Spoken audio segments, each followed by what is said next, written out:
오늘 우리에게 주신 하나님의 말씀은 신약성경 요한계시록 2장 8절부터 10절까지의 말씀입니다. 제가 주님의 말씀 대독해서 읽도록 하겠습니다. 서머나 교회의 심부름꾼에게 이렇게 써보내라. 처음이며 마지막이요 죽으셨다가 살아나신 분이 이렇게 말씀하신다. 나는 내가 당한 환난과 궁핍을 알고 있다. 그런데 사실 너는 부요하다. 또 자칭 유대 사람이라는 자들에게서 내가 비방을 당하고 있는 것도 나는 알고 있다. 그러나 사실 그들은 유대 사람이 아니라 사탄의 무리다. 내가 장차 받을 고난을 두려워하지 말아라. 보라하라.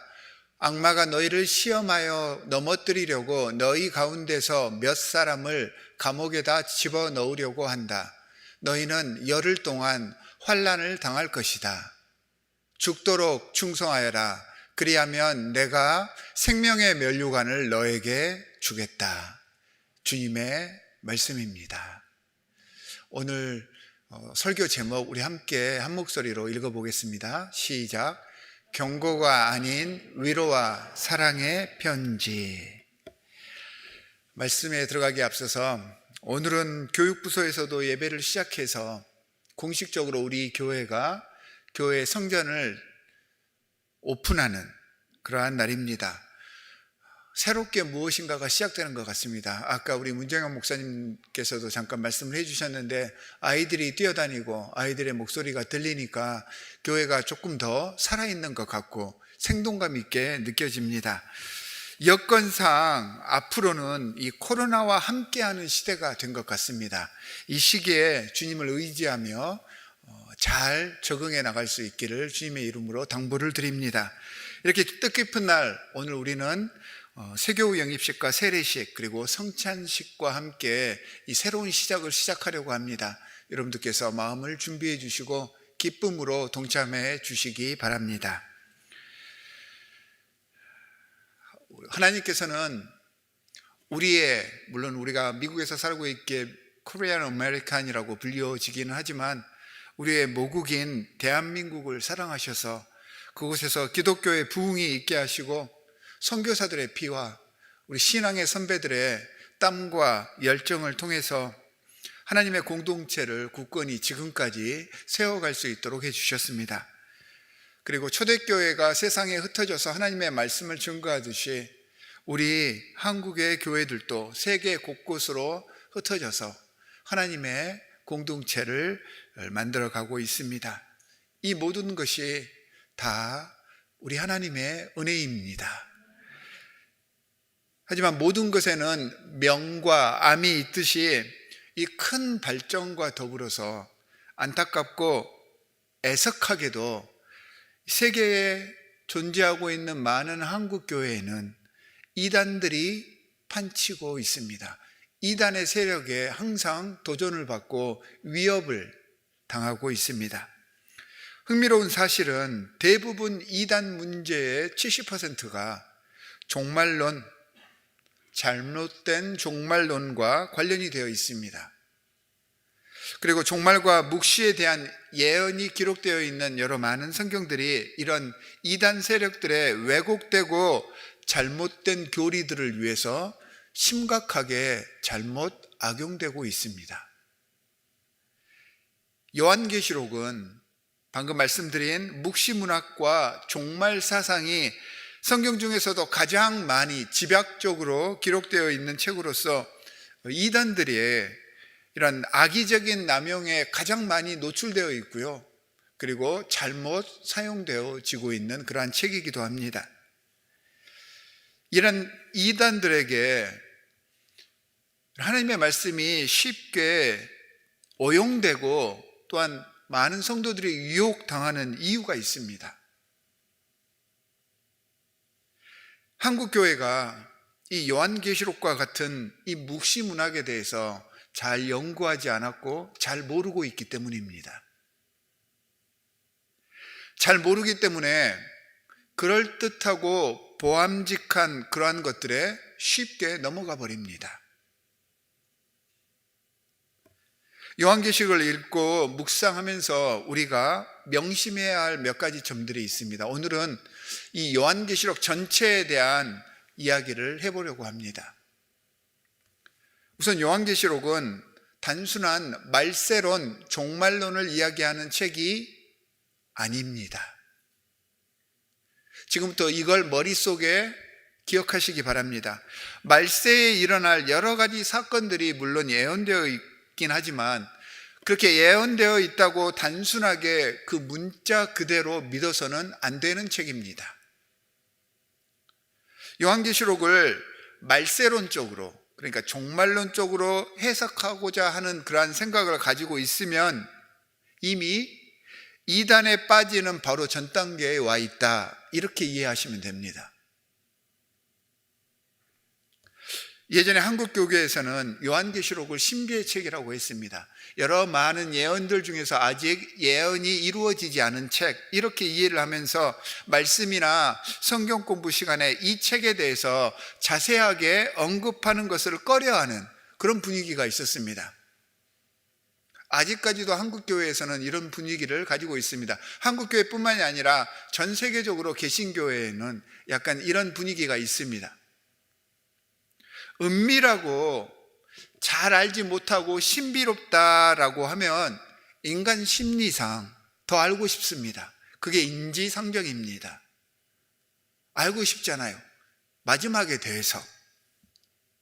이렇게 신비하다고 하면서 교회에서는 잘 다루지 않는데, 그런데 이단들이 와서 아주 그럴듯하게 이 요한계시록 말씀을 풀어줍니다. 한 번도 제대로 공부를 해본 적이 없는데 이렇게 풀어서 해석을 해주니까 성도들이 금세 혹해버리는 것입니다. 이 풀이들이 그럴듯해 보이기는 하지만 그럴듯하다고 그게 사실은 아닙니다. 거의 다 잘못된 해석들입니다. 요한계시록을 단지 신비의 책이라고만 생각하는 것은 한마디로 나는 요한계시록에 대해서 공부를 하지 않았습니다 라고 선포하는 것과 같습니다. 이미 요한계시록의 모든 내용들은 다 해석이 되어 있고요. 그리고 충분히 영적으로나 지적으로 공부가 다 되어 있는 상태입니다. 서방교회에서 4세기 말 즈음에 신약성경 27권이 정경으로 채택이 되었습니다. 그러니까 초대교회가 시작한 후로 거의 400년 정도가 지나서야 신약성경이 27권으로 정경화된 것입니다. 이 신약 정경들 중에는 이 정경으로 되어지는데 아무런 논란의 여지가 없는 그러한 책들도 있었지만 몇몇 책들은 정경으로서 여러 가지 많은 논란의 여지가 있었습니다. 그 중에서도 가장 마지막에 400년이 지나서야 정경으로 채택된 책들 중에 하나가 바로 이 요한계시록입니다. 그러니까 400년 동안 이 요한계시록은 정경으로 넣을까 말까 계속해서 논란이 되었다라는 것입니다. 이 논란이 된 이유가 있습니다. 이 책이 정말 이해하기 어려운 상징들, 또한 숫자에 숨겨진 의미들이 있었었고, 또한 무서운 심판과 환상의 내용들이 묘사가 되어 있습니다. 그리고 이 문학 자체가 묵시문학이기 때문에 잘 이해할 수 없는 문법이 사용되어 있고요. 그리고 이해하기 힘든 비유들이 사용되었기 때문입니다. 이런 문제로 해석의 어려움을 겪기는 했지만 정경으로 되어진 이후에는, 그러니까 지금까지 1600년, 1700년 동안 이렇게 오랜 기간 동안 기독교 교회사에서 수많은 영성가들, 목회자들, 신학자들이 이 요한계시록 말씀을 묵상하고 번역하고 해석을 해서 그 정경으로서의 위치를 지켜왔습니다. 계시록의 주제, 장르에 따른 그 해석 상태들, 현대에는 그 말씀들을 어떻게 적용을 해야 하는지, 이 모든 것들이 이 신앙의 선배들에 의해서 이미 답이 확실하게 제시되어 있는 상태입니다. 다른 성경들과 마찬가지입니다. 이렇게 오랜 세월 동안 영성가들과 전문가들에 의하여서 축적되어져 있는 아주 전문적이고 확실한 그런 결과물들에 대한 이해가 없이 몇몇 개인의 문자적인 해석 혹은 개인의 체험을 바탕으로 한 해석이 마치 참 하나님의 의도이고 계시인 양 전파되고 이단이 지금 양성되어지고 있다는 것은요, 기독교 교회 교육의 문제라고 할 수 있습니다.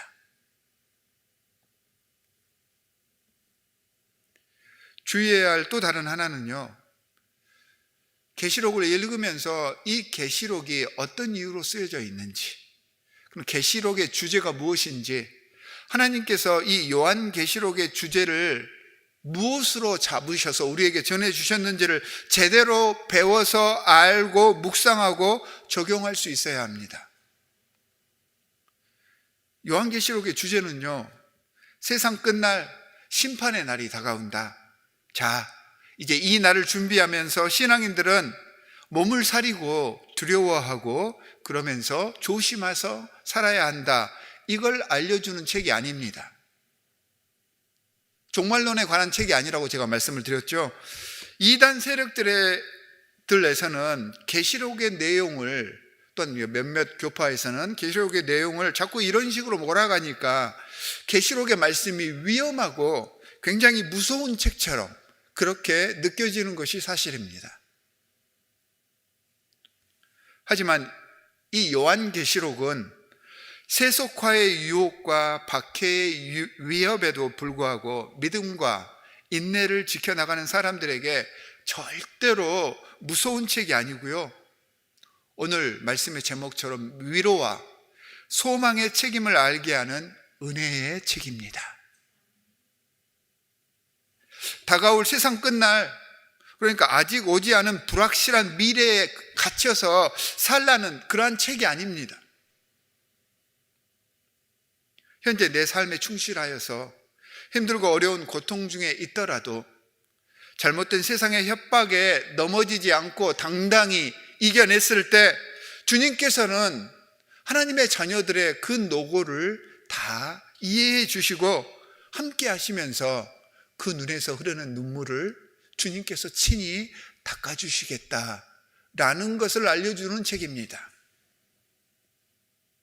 이게 주제입니다. 여러분들이 알고 있던 요한계시록의 주제와 조금 다르죠. 자, 오늘 본문 말씀, 이 본문 말씀이 바로 그 주제에 대한 말씀입니다. 요한계시록의 전체 주제가 바로 요한계시록 2장 8절부터 10절에 나와 있는 이 구절이 요한계시록의 전체 주제입니다. 부활하신 예수님께서 지금 말씀을 하십니다. 선포를 하시는 것입니다. 나는 너희가 당한 환난과 궁핍을 그 누구보다도 더 잘 알고 있단다. 실망하거나 포기하지 말아라. 내가 너와 함께하니 너는 그 어떤 상황에서도 부요하고 충만한 사람이다. 나로 인해서 혹시 너희가 지금 비방을 당하고 있다면 그 사실도 나는 그 누구보다도 더 잘 알고 있단다. 사실 너를 괴롭히는 그들은 세상 사람의 모습을 하고 있지만 실제로는 너를 힘들게 하는 악한 영들이란다. 너를 위해 목숨을 바친 내가, 너를 위해 죽어주었던 내가 그 누구보다 더 너희의 고통을 잘 알고 있단다 라고 알려주시는 책이 요한계시록입니다. 나보다 나를 더 잘 아시는 그분께서 우리의 상황을 알고 계신다는 것입니다. 그러면서 지금까지 받았던 고난들, 지금 받고 있는 고난들, 앞으로 받게 될 모든 고난들 두려워하지 말고 무서워하지 말아라 라고 위로하십니다. 지금 힘든 상황이 여러분들을 괴롭힐지라도 절대로 무너지지 말라라고 타일러 주십니다. 오히려 그런 상황일수록 죽도록 충성하면 이 모든 문제들이 다 해결될 것이다 라고 말씀하셨습니다.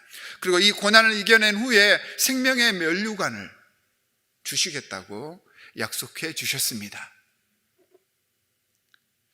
사랑하는 성도 여러분, 이 말씀이 요한계시록의 전체 주제입니다.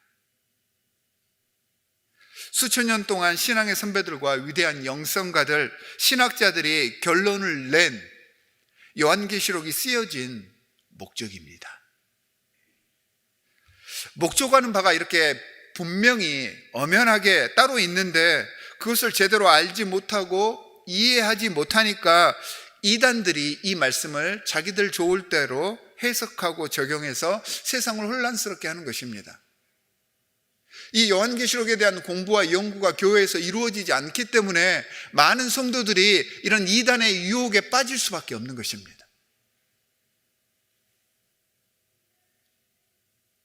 이 말씀은 계시의 말씀이다라고 요한은 계시록 1장 1절부터 2절에서 고백을 하고 있습니다. 여러분, 계시라고 하는 말은 헬라어 원어로는 아포칼리시스라고 합니다. 여러분들이 알고 있는 아포칼립스라고 하는 영어의 원형이 되는 말로서 이 말의 원래 뜻은요, 감추어져 있던 것을 드러내서 보여준다라는 그런 의미가 있습니다. 그래서 진리에 대한 통찰력 혹은 그리스도의 재림 때 예수 그리스도를 드러낸다라는 그러한 의미를 지니고 있습니다. 그렇다면 주님께서 왜 이러한 계시들을 하나님의 사람들에게 보여주실까요? 하나님께서 이 계시를 보여주시는 것, 여러 가지 환상, 여러 가지 신비로운 체험들을 하게 하시는 것, 이것은요, 예수 그리스도와의 온전한 관계를 바탕으로 하나님의 참 뜻과 계획을 바로 이해하고 깨달아서 삶 속에서 하나님의 자녀답게 당당하고 거룩하게 살게 해주시기 위해서 성도들에게, 하나님의 종들에게, 하나님의 사람들에게 계시와 신비로운 은혜를 허락해 주시는 것입니다. 이 계시의 목적을 바로 알고 계셔야 합니다.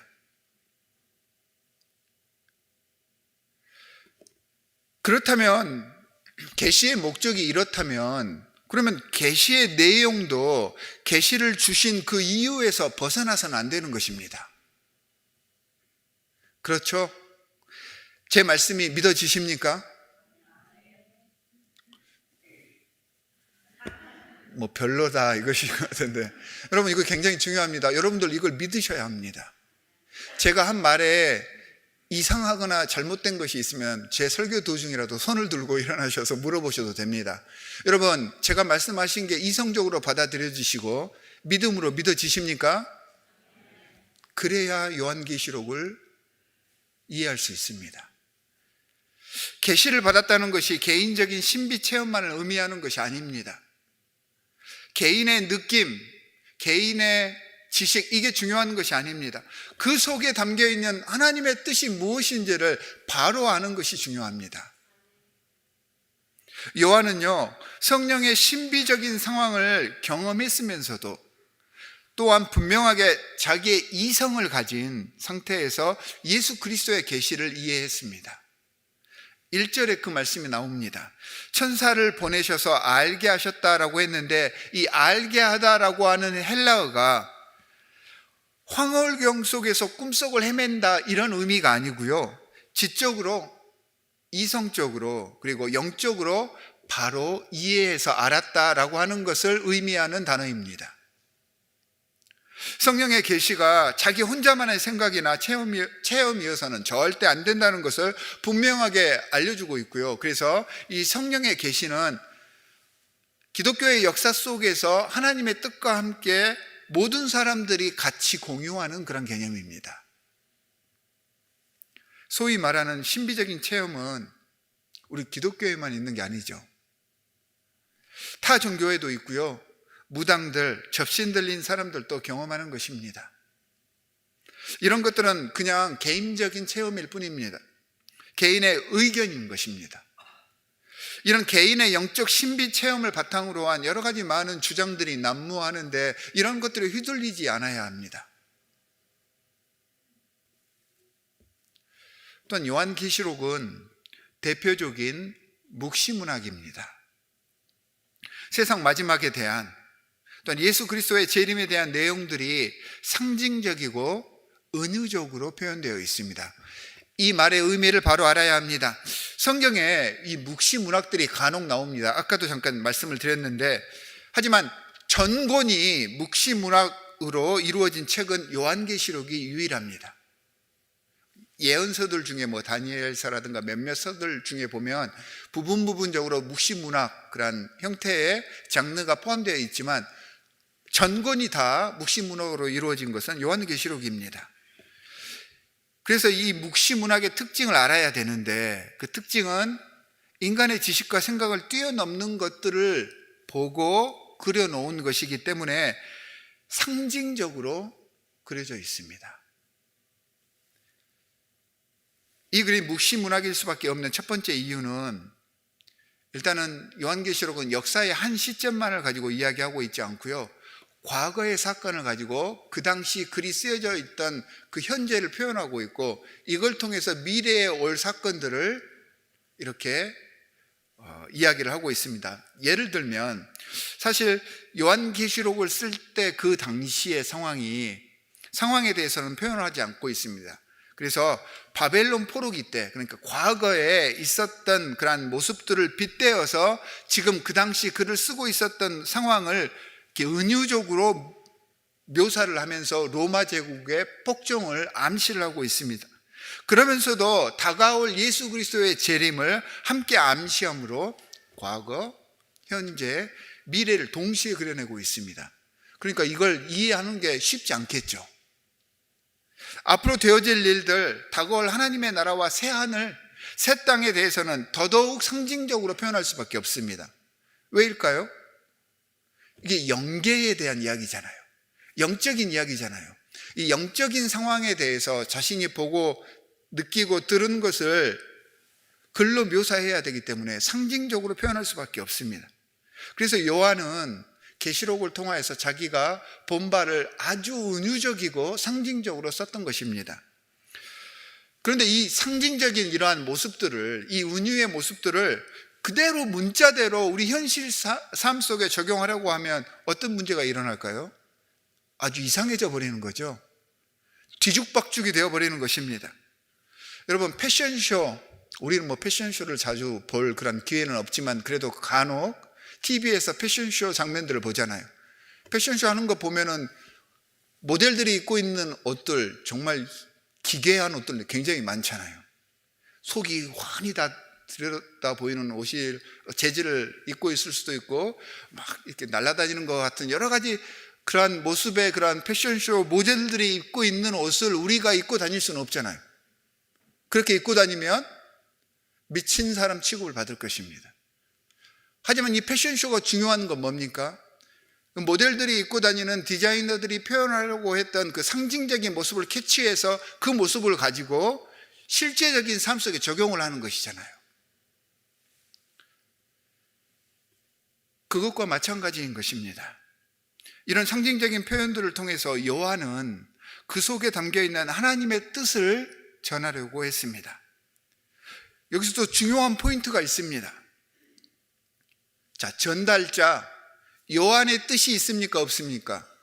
없습니다. 하나님의 뜻만을 전달하려고 했습니다. 그러니까 이 요한계시록을 통해서 자신의 뜻, 자신의 의지를 표현하려고 하는 것은 전부 다 이단입니다. 오직 하나님의 뜻이 중요합니다. 참 하나님의 공동체인지 아닌지를 알기 위해서는 참 하나님의 뜻인지 전달자의 왜곡된 해석인지를 깨달아야 합니다. 이걸 알기 위해서는 교회에서 요한계시록 공부를 해야 합니다. 또한 이 계시록이 묵시문학으로서 상징적으로 표현되는 시대적인 이유는 필자가 자신이 쓰고자 하는 내용의 정확한 의도를 숨기려고 했기 때문입니다. 그래서 간접적이고 굉장히 우회적으로 표현되어 있습니다. 그러면 왜 이렇게 저자는 알 수 없는 이야기로 이 책을 썼어야만 했을까요? 속 시원하게 직접적으로 표현했으면 이런 쓸데없는 종말론이라든가 잘못된 혹세무민하는 이러한 생각들이 만들어지지도 않고 오해도 하지 않았을 텐데 말입니다. 그 이유는 글이 쓰여졌을 당시가 박해 시대였기 때문입니다. 이 박해를 피하기 위해서 위장 언어를 사용했습니다. 요한계시록이 쓰여질 당시에 쓰인 많은 기독교 서적들이 다 이렇게 위장 언어로 쓰여졌습니다. 이게 이제 유대교의 대표적인 묵시 문학의 특징입니다. 박해를 피하기 위해서 상징과 암호로 글을 썼던 것입니다. 요한계시록은 로마 황제 도미티안 시대에 쓰여졌을 것이라고 추측이 되어지고 있습니다. 이 도미티안 황제가 기독교인들에게 가장 아주 잔인하게 핍박을 했던 그러한 학대했던 왕인데요. 단지 예수를 믿는다는 이유로 사자에게 던져버리고 십자가형 시키고 가족들을 다 찢어 죽이고 이렇게 했던 그런 왕입니다. 밤모섬에 귀양가했던 요한은 이 도미티안 황제를 마귀라고 사탄이라고 생각을 했던 것 같습니다. 그리고 마귀의 도구다라고 생각을 했습니다. 그런데 이 황제의 이름을 직접적으로 거론하면서 글을 쓸 수 있습니까? 없습니까? 쓰면 안 되죠. 일제시대 때 우리가 일본의 그 순사들 밉다 이런 거 글 쓰고 이렇게 할 수 있습니까? 안 되잖아요. 그러면 잡혀 들어갑니다. 그래서 죽었을 것이고요. 이 글도 쓰여지지 못했을 것이고, 또한 이 글이 혹시 전파되더라도 이 글을 읽는 사람들이 만약에 암호로 쓰지 않았으면 썼기 때문에, 이걸 읽었기 때문에 다 처형을 당했을 것입니다. 쓴 사람도 읽는 사람도 전하는 사람도 전부 참수형을 당하는 시기였습니다.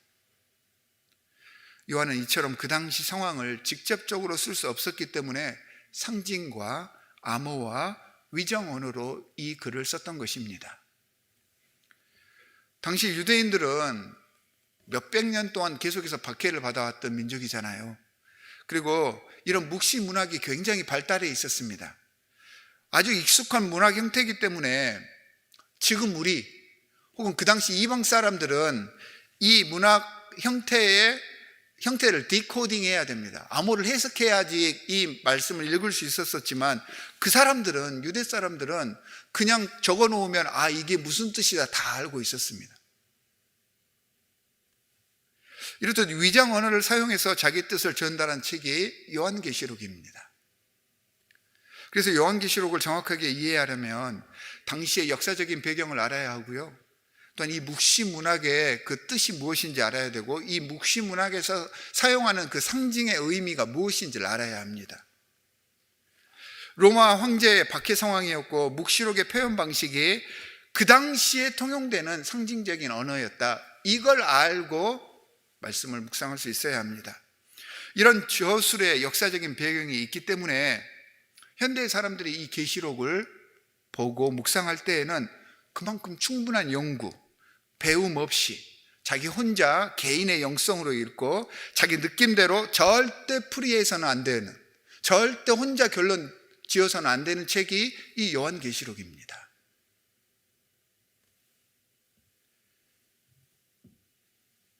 이 계시록 말씀을 해석하고 받아들이는데 어려움이 있는 또 다른 이유가 있습니다.